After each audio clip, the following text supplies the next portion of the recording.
Kisah sahabat Nabi, Adas, budak Nasrani Utbah dan Syaibah bin Rabi'ah. Dalam perjalanan pulang ke Makkah setelah gagal berdakwah di Taif, Nabi Shallallahu Alaihi Wasallam dan Zaid bin Haritsah berlindung di kebun milik Utbah bin Rabi'ah dan Syaibah bin Rabi'ah, dua tokoh kafir Quraisy Makkah. Keadaan Nabi Shallallahu Alaihi Wasallam dan Zaid sangat memprihatinkan.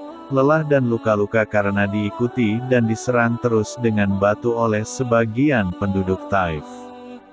Karena merasa kasihan, dua tokoh Quraisy itu menyuruh budaknya yang beragama Nasrani, Adas, untuk memberikan setandan anggur kepada Nabi Shallallahu Alaihi Wasallam dan Zaid. Beliau menerimanya dan membaca bismillah sebelum memakannya. Mendengar itu, Adas berkata, kata-kata itu tidak pernah diucapkan penduduk negeri ini. Kemudian Nabi bertanya tentang asal dan agama Adas. Dia menjawab kalau beragama Nasrani dan berasal dari negeri Nineveh. Mendengar penjelasan tersebut, Nabi Shallallahu Alaihi Wasallam berkata, negerinya orang solih bernama Yunus bin Matta. Adas jadi heran dan menanyakan tentang nama Yunus bin Matta yang memang terkenal di negerinya itu, walaupun orangnya sudah lama meninggal. Nabi Shallallahu Alaihi Wasallam bersabda, beliau adalah saudaraku, beliau seorang nabi, begitu juga aku seorang nabi. Adas merengkuh kepala Nabi, mencium tangan dan kaki beliau. Sebuah sikap dan pengakuan akan kebenaran kenabian Rasulullah Shallallahu Alaihi Wasallam.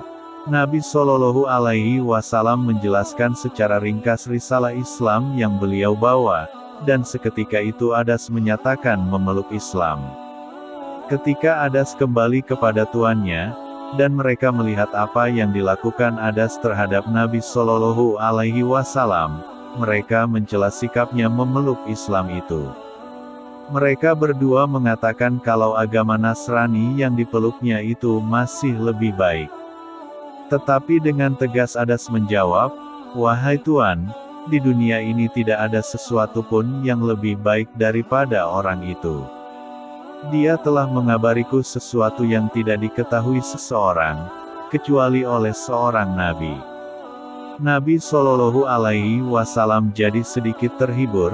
Perjalanan panjang berdua dengan Zaid bin Haritsah, berjalan kaki ke Taif sejauh 90 km, menginap selama 10 hari, tetapi tidak seorang menyambut ajakan dan dakwah beliau.